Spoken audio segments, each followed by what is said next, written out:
भाग जन खोला हो, चाहे कमोला हो।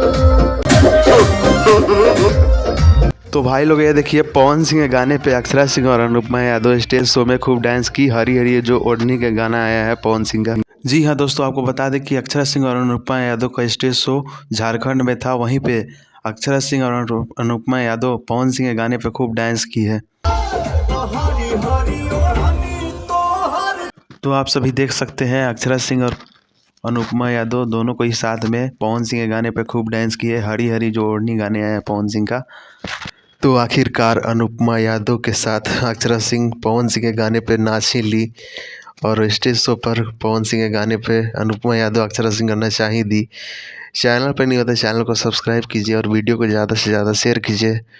पवन सिंह का हर अपडेट आपको इस चैनल पर मिलेगा, तो चैनल को भी सब्सक्राइब कर लीजिए। बहुत बहुत धन्यवाद।